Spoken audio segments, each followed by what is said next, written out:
Bonjour, bienvenue à notre rendez-vous quotidien pour la presse en ligne et en direct sur EBS. Nous sommes aujourd'hui le vendredi 4 juin.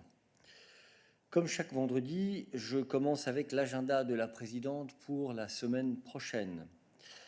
La présidente sera à Strasbourg mardi et mercredi, où elle présidera la réunion du collège mardi dans l'après-midi.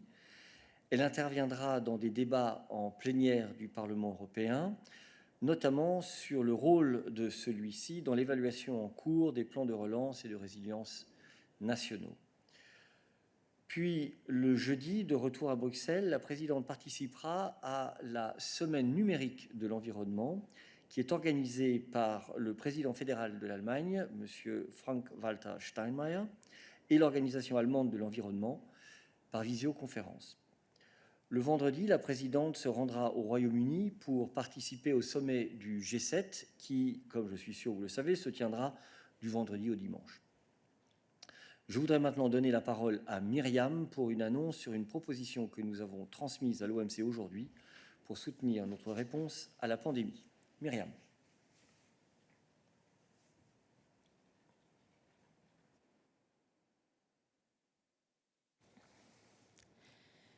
Today, the European Union has submitted a proposal seeking the commitment of the World Trade Organization members for a strong multilateral trade action plan to expand the production of COVID-19 vaccines and treatments and ensure universal and fair access. In its proposal, the EU calls WTO members to first, ensure that COVID-19 vaccines, treatments, and their components can cross borders freely. Second, encourage producers to expand their production while ensuring that those countries most in need of vaccines receive them at an affordable price. And third, facilitate the use of compulsory licensing within the WTO's existing agreement on trade-related aspects of intellectual property rights. You will find further information in our daily news. Merci beaucoup, Myriam. Finalement, permettez-moi de vous rappeler que les ministres de télécommunications se réunissent aujourd'hui en conseil au Luxembourg.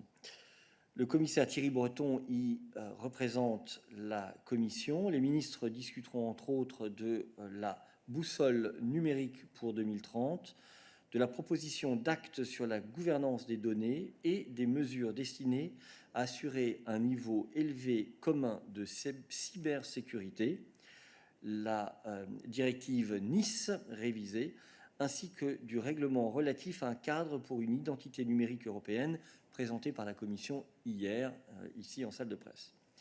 Une conférence de presse aura lieu avec le commissaire Thierry Breton vers 13h45 et nous vous demandons donc de réserver vos questions éventuelles sur ces sujets à cette conférence de presse. Voilà qui clôture nos annonces pour aujourd'hui et je passe la parole à Athanasios. Merci, bonjour. Your answer was perfectly clear to me yesterday about the sound cannons in Evros, but apparently it was ignored or it was not that clear for some others. So I need to ask you again about this issue. First of all, can you clarify whether the Commission or the European budget co-financed any of these devices? And secondly, since you were about to contact the Greek authorities on the issue, did you contact the Greek authorities on the issue and what did they tell you? Thank you. Thank you very much. Athanasios, question for Adalbert. We can't hear you, Adalbert. You're muted. You seem to be muted.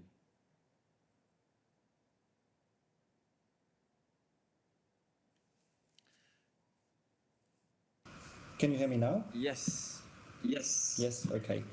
Thank you very much, and bonjour, Athanasios. So regarding the question of funds, first of all, I can confirm that neither the Internal Security Fund Borders nor the EU research funds co-finance this project. And secondly, our efforts to clarify the situation together with the Greek authorities are still ongoing, so please stay tuned. Thank you very much. Are there other questions on this issue or on home-related issues for Adalbert today? Please only keep your hand raised if it is on this. David, you have a question on this. David, should I rather say. Sorry, my hand should come down. Thanks. Lukáš. Oh, yes. Oh, yeah. Can you hear me? But I have a question on energy issue, so sorry. You guys are not helping me. No, I understand. It's not always easy. Thank you very much. Okay, there are no other questions, so we go back to David, who was the second to have raised his hand. We'll come back to you later, Lukáš. David, you have the floor now. Yes, David Price, Your Democracy. Could you tell me what's happening to the publication of the Founding Fathers' foundational documents on democracy, which date from the beginning of European integration in 1951? This includes the full text of the Schuman Declaration and a document which the Commission should have published long ago, which was the Charter of the Community, also known as the Declaration of Interdependence, which gives principles of democracy. On the 9th of April, I wrote to President von der Leyen about this, and on the 29th of April, in this press room, representatives of the Commission, Parliament and Council agreed that these should be published. But when I've checked, neither of these documents has been published. So could you tell me what is happening? Thank you, David. No, I cannot tell you what has happened. I'm aware indeed of the fact that you have sent a letter to the President. Thank you for the soft nudge when it comes to this extremely important issue, and we will come back to you in due time. So let us move on and back to Lukáš, who had a question on energy.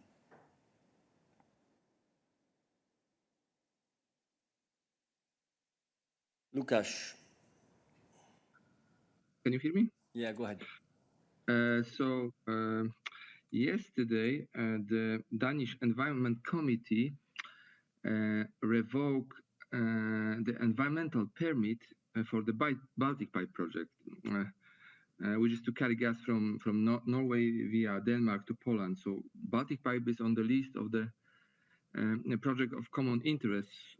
So it's co-financed from the European funds. Do you aware of it?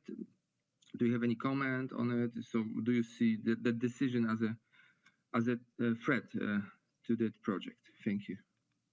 Thank you, Lukáš. I give the floor to Tim, but I'm not sure that we are aware of this issue. Tim. Hi, Lukáš. No, as Eric says, it's not an issue that was on our radar, but we'll quickly check on this and come back to you bilaterally. Thank you very much. Are there other questions on energy-related issues for Tim whilst he is on the podium? That is not the case. Thanks, Tim. We'll come back to you, Lukáš. We continue, therefore. Angelo.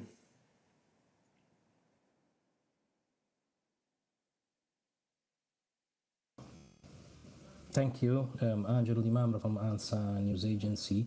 I was wondering if you have a comment on the announcement made by the French authorities that they will fully open the borders to EU residents that are vaccinated, and they expect reciprocity on that from other member states.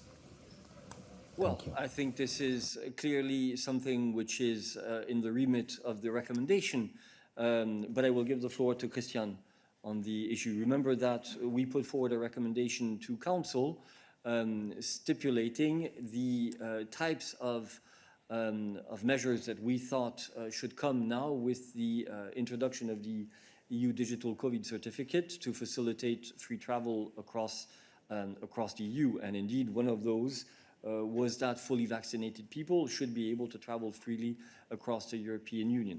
But I give the floor to Christian. Exactly. So, as Eric says, the opening up to, or basically no longer imposing restrictions like quarantine or testing on fully vaccinated people is one of the key updates that we've proposed in the recent Council recommendation on free movement. Of course, it is good when member states also go in this direction, and we see this actually in a number of member states these days, that the developments goes in this direction. The free movement recommendation is currently being discussed. There was first discussion on this already. There will be another one beginning of the week, and then also among EU ambassadors, as I understand. But this is, of course, this process for the Council. But we fully support the Portuguese presidency in finding, again, as we hope, a swift agreement also on these recommendations, as we have done, as we have managed to do also in the past. Thank you. So, Angelo, I would invite you to go and check once again the recommendation that we have put forward, the press material that we put forward on this, to see what is the Commission's position on all of the different types of situations that citizens find themselves in, vaccinated fully or partially, recovering from COVID or with a PCR test, et cetera, and that will give you a clear view in order to judge the decisions that are taken by member states and the discussions that are currently ongoing in Council. Hans, is your question on this as well? Yes, thank you, Eric. Hans von der Burchert with Politico. I have a question on the same issue. It's concerning travel to Spain, and I would like to know whether the Commission has a comment on the fact that the Spanish government is currently not requiring any PCR tests or other requirements for UK travelers coming to Spain, while their PCR tests, sometimes quite costly, required for EU citizens. So my question is basically, has Brexit been a benefit, at least if you want to be traveling to Spain? Thank you. I mean, the one thing that I'm sure you're aware of is the fact that we have two different legal regimes, basically, and that when it comes to intra-EU travel, as Christian has just said, discussions are ongoing in Council on the basis of the proposal for a recommendation that we have made. But now I give the floor to Adalbert in case he has any comment to make on travel between Spain and the UK. Thank you very much, Eric, and I hope you can hear me this time around. Very good. The Council recommendation that Eric referred to, which has been adopted now, which was adopted on the 20th of May, requires that member states should require persons traveling for any essential or non-essential reason, functional needs to have a negative PCR test taken at the earliest 72 hours before departure. And in the specific case of vaccinated people, if a member state decides to waive the requirements to present a negative PCR test for vaccinated persons on the territory, they should also waive such requirements for vaccinated travellers from outside of the EU. And of course, we expect member states to implement the approach set in the Council recommendation in a fully coordinated manner. Thank you. Hans, you have a follow-up. Yeah, I think my question is still not fully answered, because I'm wondering whether the Commission is, has a position or is concerned about that. Basically, it is easier to travel to EU member state if you're coming from outside from the UK than inside the EU single market. Hans, I think you're fully aware that we have clear positions. I mean, come on, they're expressed in our recommendations and in the proposals for recommendations that we made, which are supposed to be adopted by the Council and then implemented by the Council. But as you know, these are Council recommendations. Christian. And maybe if I may add, Hans, also you know that we have the regulation on the EU Digital COVID Certificate, which will come into application on the 1st of July and which is already beginning to be implemented by member states. So there will be another clear advantage for EU nationals with this, and actually a legal right to having such a certificate. And the regulation also clearly says that for holders of the certificate with vaccination or recovery, no further restrictions should be imposed. So we expect that developments will clearly go into this direction as member states have agreed also in a legally binding text on this. Let's be clear, the Commission is striving for maximum coherence. And I think we have proven this in the recommendations that we have put forward and in the regulation that Christian has just mentioned. Go back to the text, look at what we are proposed, the things hang together. But clearly we are in an area where the prerogatives are shared and indeed widely actually in the hands of member states. And this is something that you know as well as we do. And therefore, our position is what has been expressed in the recommendations that we have put forward. And indeed, we call on member states to implement the Council recommendations that they have themselves agreed. But it is their responsibility.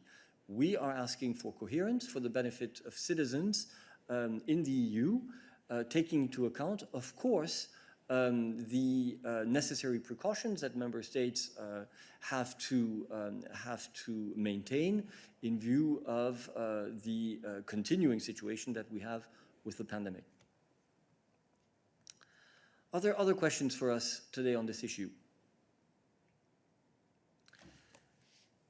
That is not the case. So let's move to other issues. David. Oui, merci Eric. David Carretta, Radio Radicale. L'administration Biden hier a annoncé qu'ils vont faire une donation de 25 millions de doses de vaccins.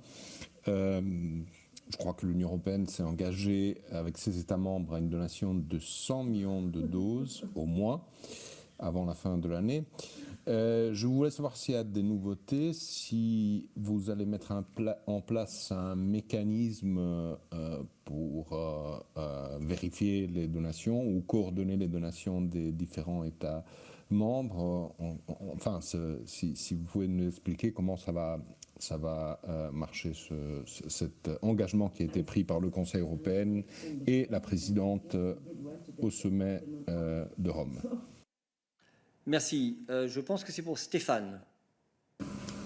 Merci beaucoup, David. En effet, en ce qui concerne le partage des vaccins, je tiens à souligner, comme tu le sais, que nous avons toujours souligné que la lutte contre le vaccin, c'est une lutte globale. Et donc, c'est dans ce cadre-là que la Commission discute avec les États membres les modalités les plus simples, je dirais les plus efficaces pour assurer le partage des vaccins. Comme tu sais, les États membres, la Commission plutôt, a conclu des Advanced Purchase Agreements avec les différents développeurs des vaccins, sur base desquels il y a un clair engagement de ces sociétés pour aussi rendre une partie des vaccins disponibles au reste du monde et aux pays pauvres. Nous avons mis sur place ce mécanisme qui met ensemble Commission et États membres pour assurer une bonne donation, un bon partage de ces virus, pour assurer que nous atteindrions en effet l'objectif de 100 millions de doses pour la fin de l'année. Mais comme je viens de le dire, les mécanismes pour assurer cela sont mis en vigueur actuellement, et donc on est en contact avec les États membres au niveau de la Commission et des États membres pour assurer ceci. Merci. Merci beaucoup Stéphane. Y a-t-il d'autres questions pour Stéphane sur ces questions? Ça n'est pas le cas et donc je passe à Noureddine. Bonjour Eric, j'ai deux questions si tu veux bien. La première, c'est, je l'ai rédigée en anglais, je l'ai préparée en anglais, c'est It's concerning human rights in China. Today is the 32nd anniversary of Tiananmen massacre. The situation of human rights in the country or in China did not improve since then. Do you have any reaction related to the events happened 30 years before? Also, could the European Union support the setup of an international jurisdiction to investigate the alleged crimes targeting the Uyghur Muslim community in China? Et est-ce que j'attends pour ma deuxième question? C'est sur le Mali.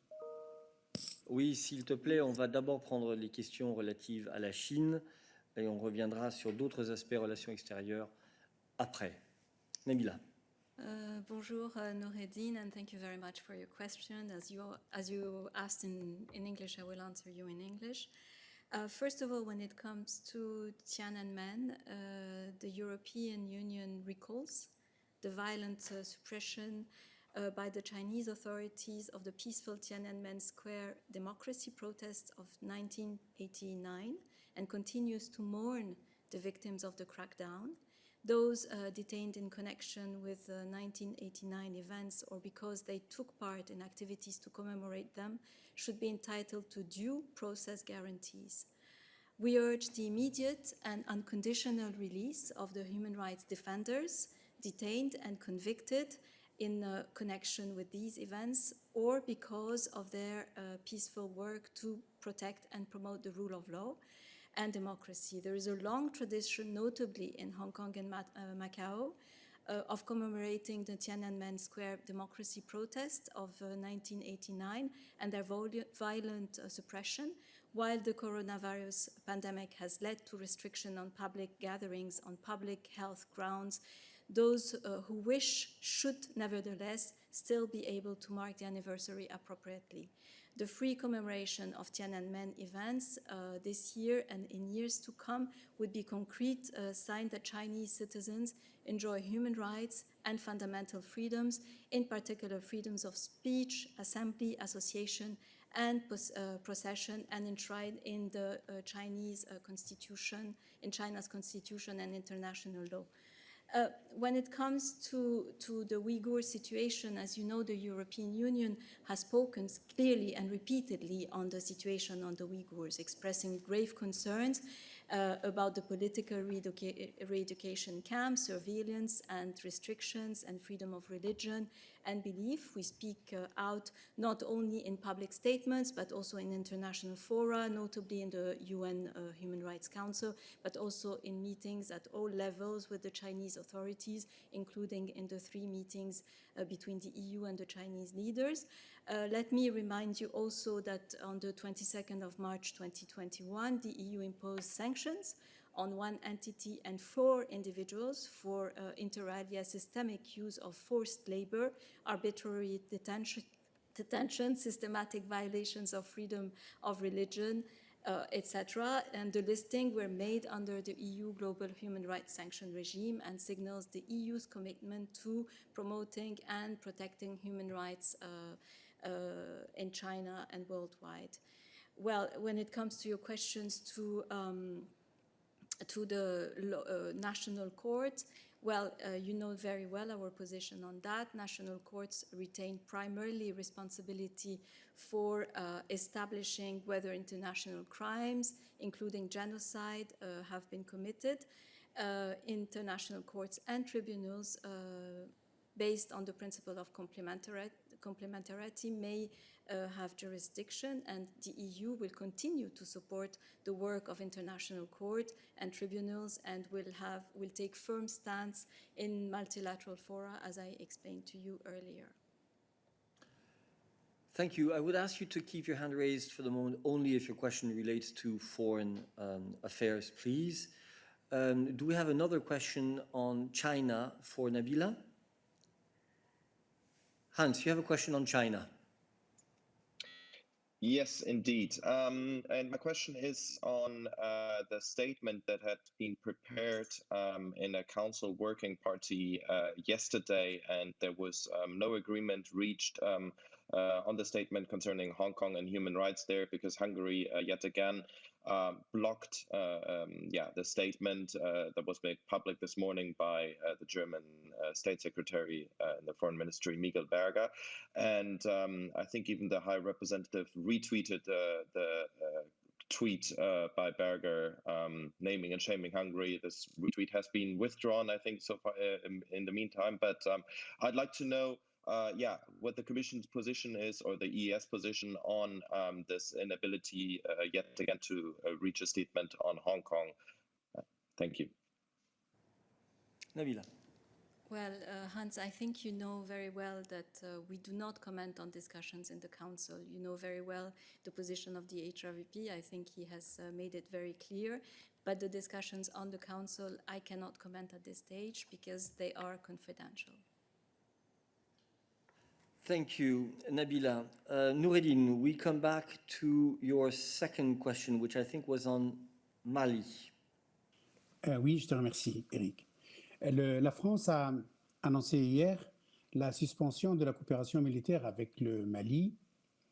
Il y a quelques jours, j'ai posé la question sur les opérations menées par l'Union européenne, les opérations de training, et la réponse que vous avez donnée, c'est que ces opérations sont en voie d'adaptation, doivent être adoptées en fonction de la situation. Est-ce que les opérations de training de l'Union européenne vont être aussi suspendues parce que c'est aussi une forme de coopération et que vous êtes en train de... L'Union européenne entraîne des soldats maliens comme les policiers, mais plus grave que ça, et probablement que certains soldats formés par l'Union européenne ont participé à ce coup d'État. Je vous remercie. Merci pour ta question, Noureddin. Nous prenons note de la décision par la France de suspendre les opérations militaires conjointes avec les seules forces armées maliennes. Les deux missions PSDC dont tu parles, qui ont un mandat non exécutif et ne sont pas impliquées dans des opérations conjointes, suivent de près l'évolution de la situation et adaptent leur posture en conséquence. Les prochaines étapes dépendront donc de l'évolution de la situation sur le terrain. Noureddin, je te rappelle que si tu as posé la question sur les entraînements des putschistes, tu aurais entendu la réponse du représentant qui a dit haut et fort que nous n'avons jamais entraîné les putschistes qui ont fait le coup d'État au Mali. Merci. D'autres questions sur le Mali ou l'Afrique en général? Mas.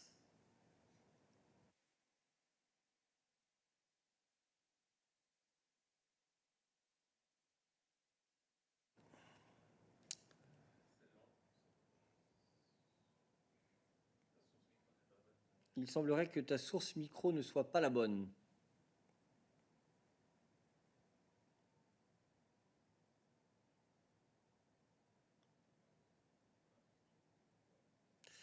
Nous n'arrivons pas à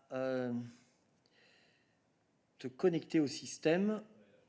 Voilà, maintenant on dirait que c'est bon.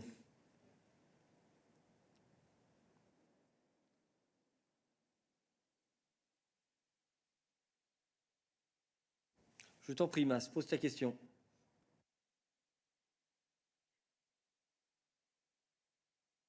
Mas, écoute, nous n'arrivons pas à entendre ta question. Tu m'envoies désolé. Nous allons passer à d'autres sujets. Ce que je propose éventuellement, c'est si tu veux poser ta question par écrit et Nabila reviendra pour y répondre, ou sinon tu peux prendre contact avec elle bilatéralement. Alors, je passe à d'autres sujets. Floor on other issues. The next one who had raised her hand, I think, was Mira. Do you hear me? Yes, go ahead. Perfect. I sent you an email, not you, but Miriam on trade 2 days ago, and I didn't get the answer. So it's very simple. Is there any news on the signing of the new EU-Mexico agreement? That's my question. Thank you. Thank you, Mira. Let's see if Miriam can answer here on the podium. Thank you, Mira. Indeed, you sent an email. There was a second part of your question that was being checked from other part of the Commission. That's why you didn't get the answer. But I have for you the answer on trade. So we are still finalizing the technical work before we can translate the agreement and submit for ratification to the European Council and to the European Parliament. So we are not there yet, but we are hoping to get, and we are in constant discussions with the Mexican authorities to conclude as fast as possible. Thank you, Miriam. Are there other questions for Miriam on trade-related issues. Tommaso, you have a question on trade. No, it's not on trade, actually. I'm sorry. Okay, don't worry. Thanks. All right, then in that case, I go to Mark, who had a question on the Facebook antitrust investigation. Mike, you need a you need a mic source.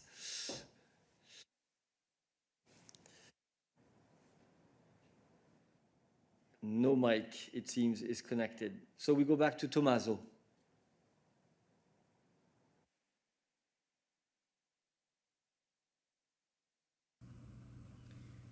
Yes, good afternoon, Tommaso Gallavatelli and Kronos. It's just a confirmation, because I've read on the Italian press, on Repubblica notably, that the DG Connect is launching a new pilot, has launched a new pilot, asking to the Italian government clarifications about a law which was approved by the Conte government last December, which basically protected Mediaset from foreign takeovers from Vivendi. It's more complicated than that, but that's the substance of the issue. Is it true? Is it false? Thank you. Johannes. Thank you for the question. I cannot confirm that, but I can say more generally that the Commission recognizes the utmost importance of protecting media pluralism, but national measures must be proportionate and not go beyond what is necessary to attain this objective, and we have said this before. As indicated by the Court of Justice in the recent Vivendi versus Agcom case, these provisions should not impede freedom of establishment in the internal market. The Commission considers that the new rules protecting media pluralism contained in the Italian law of November should have been notified under the Transparency Directive. And I can also say that we are looking into compliance of the adopted law with the relevant union law and judgments of the Court of Justice, but that's all I can say today. Thank you. Are there other questions for Johannes on digital issues today? No, so we go back to Mark, who seems to have solved his mic issues. Mark, go ahead. Can you hear me? Yeah, absolutely. Antti. Perfect. Thank you for your patience. Can you please tell us about this new Facebook antitrust investigation and what the goal of the investigation is? Thank you. Thank you. Question for Ariana.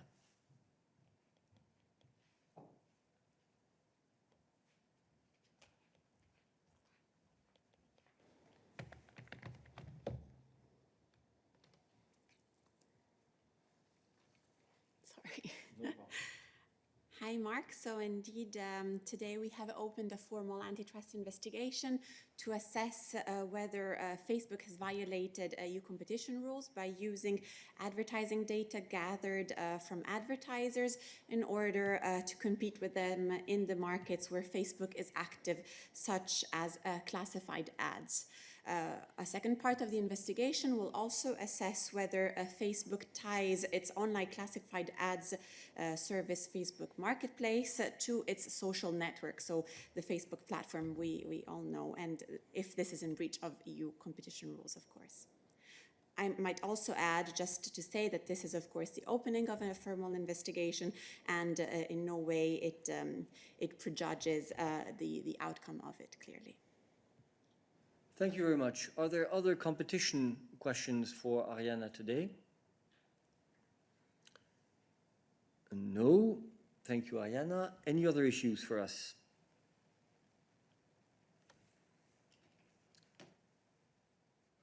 Mark, you have a follow-up? Yes, I just wanted. Did the EU coordinate this antitrust investigation with the UK, because they're dueling antitrust investigations against Facebook? So indeed, we are aware that the CMA has opened a similar investigation today, and the Commission will seek to closely work with the CMA as the independent investigations develop. Thank you very much. Other questions for us today? No, so let me wish you a nice weekend, and we will meet again on Monday.